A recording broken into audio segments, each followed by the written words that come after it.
నీ లోటును దేవుడు తీసివేస్తాడు. మన లోటును దేవుడు తీసివేస్తాడు. అయ్యో నా జీవితంలో అన్నీ ఉన్నాయండి, కానీ ఇదొక్క లోటే అన్న మాట మన జీవితంలో ప్రతి ఒక్కరికి ఉంటుంది కదా. నా జీవితంలో ప్రతిదీ ఉందండి, ప్రతిదీ ఉంది, ప్రతిదీ నేను నా జీవితంలో నేను కలిగి ఉన్నాను, ప్రతిదీ నేను పొందుకున్నాను, కానీ ఈ ఒక్క లోటే అండి, ఈ ఒక్క అనారోగ్యమే అండి, ఈ ఒక్క బిడ్డల యొక్క భవిష్యత్తే అండి, బిడ్డల చదువు విషయమే అండి, నా భర్త మాట వినకపోవడమే, ఆ ఒక్క లోటు దేవుడు తీసివేస్తానంటున్నాడు కదా. మనము ఆ ఒక్క లోటును ఆ లోటుని దేవుడు తీసివేసే వరకు మనము అవిశ్వాసులు కాక, మనము అటువైపు ఇటువైపు తిరగక దేవుడు వైపు చూసినట్లయితే, దేవుడికి ఈ లోకంలో అసాధ్యమైనది ఏదీ లేదు కాబట్టి, ఈ లోకంలో అసాధ్యమైనది ఏదీ లేదు, ఇంకా రాదు కాబట్టి, దేవుడు నా జీవితంలో మనం వెళుతున్న ఆ లోటును కూడా ఆ గొప్ప దేవాది దేవుడు తీసివేస్తానని ఈరోజు చెప్తా ఉన్నారు. ఆ ఫస్ట్ పాయింట్ లో చూస్తే, దేవుడు నీకు గర్భఫలాన్ని దేవుడు నీకు అనుగ్రహిస్తారు. దేవుడు నీకు గర్భఫలాన్ని అనుగ్రహిస్తాడు. అబ్రహాముని దేవుడు 75 సంవత్సరాలు 12వ అధ్యాయంలో 75 సంవత్సరాల వయసులో పిలిచాడు. అబ్రహామా, నేను నువ్వు చూపించిన దేశానికి నీ బంధువులను, నీ యొక్క ఇంటి వారిని, నీ దేశమును, నీ తండ్రి ఇంటిని, నీ దేశమును వదిలి అక్కడ నుంచి నేను చూపించే దేశానికి వెళ్ళిపో అని చెప్పినప్పుడు, ఆయన దేవుడు చెప్పినట్లుగానే దేవుడి మీద విశ్వాసం ఉంచి వెళ్ళిపోయారు. 80 అయిపోయాయి, 85 అయిపోయాయి, 90 అయిపోయాయి, ఇంకా పిల్లలు కలగట్ల.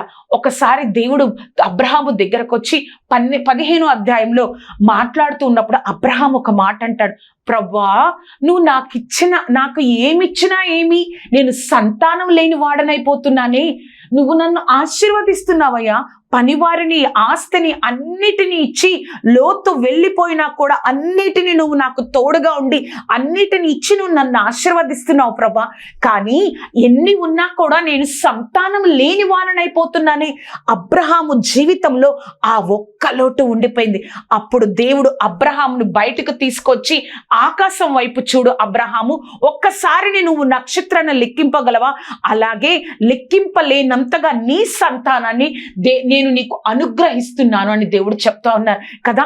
అబ్రహాము ఆ 15వ అధ్యాయము వాగ్దానం ఇచ్చారు, మరలా 17వ అధ్యాయంలో అబ్రహాము నవ్వుతాడు, నిజంగా ఇది సాధ్యమవుతుందా, నిజంగా దేవుడు కార్యం చేస్తారా అని అనుకున్నారు. కానీ దేవుడు ఆ యొక్క స్త్రీతత్వం ఉడికిపోయినా కూడా దేవుడు వారి జీవితంలో ఆ యొక్క కుమారుని అనుగ్రహించి, అబ్రహాము ఏమడిగాడండి, ఒక్క కుమారుని అనుగ్రహించు ప్రభా అని అడిగితే దేవుడు ఏమిచ్చాడో తెలుసా, అడిగిన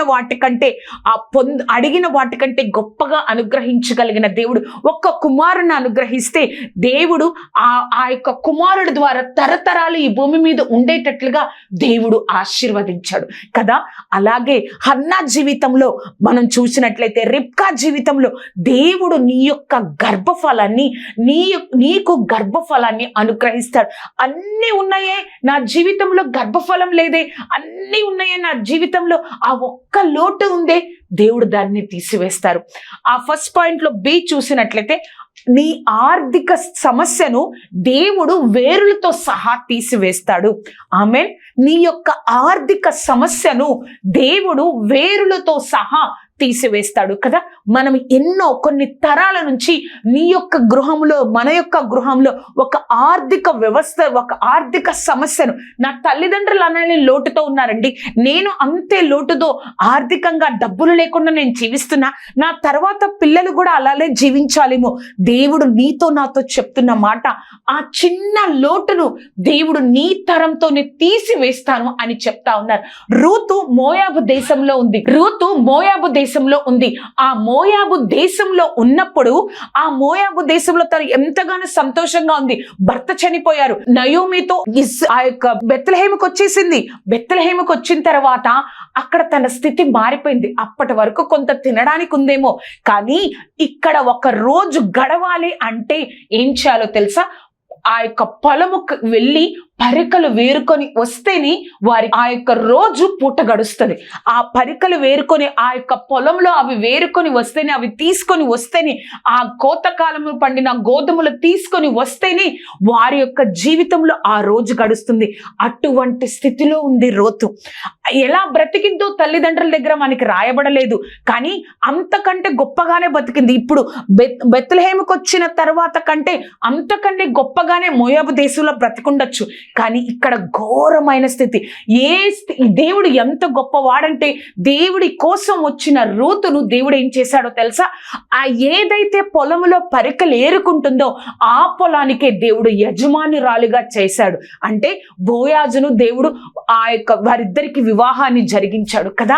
మనము అనుకుంటా ఉండొచ్చు, నేను దేవుణ్ణి నమ్ముకున్నాను కానీ మా తల్లిదండ్రులు ఇలాగే ఆర్థిక సమస్యతో ఉండి వారి యొక్క జీవితాలు ముగించబడ్డాయి.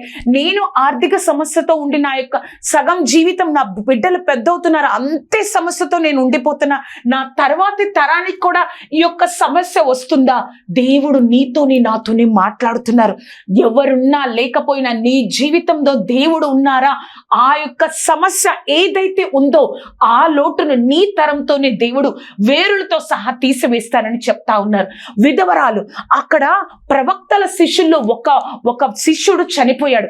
ఆ చనిపోయినప్పుడు ఆ యొక్క విధవరాలు ఆ శిష్యుని యొక్క భార్య ఎలీషా దగ్గరకు వచ్చి తన ఇద్దరు యొక్క కుమారులను తీసుకొని, అయ్యో నీ యొక్క శిష్యుడు ఎంతో భయభక్తులు కలిగి ఉన్నాడు, ఇప్పుడు అప్పులు వారు వచ్చి అప్పులు కట్టమని అడుగుతున్నారు, వారు నా ఇద్దరు కుమారుల్ని తీసుకెళ్ళిపోతాను అంటున్నారు అని చెప్పినప్పుడు ఆ ఎలీషా ఏం చెప్తాడంటే, నీ దగ్గర ఏముంది?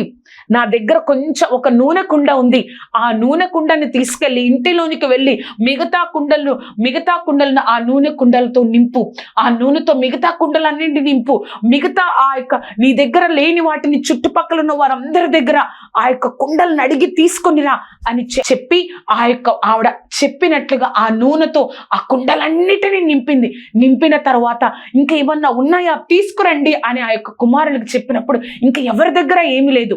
అప్పుడు నూనె ఆగిపోయింది. అప్పుడు ఎలీషా చెప్తారు ఏమని అంటే, ఈ నూనెను అమ్మి అప్పు తీర్చండి, మిగతా డబ్బుతో మీరు బ్రతకండి. వారి స్థితి మారిందా? ఇంకా ఆ గృహంలో యజమానుడు చనిపోయాడు. ఆ ముగ్గురు కూడా ఎంతగానో ఆర్థికంగా బాధపడిపోవాలి, జీవితాంతం వారి స్థితి మారదు.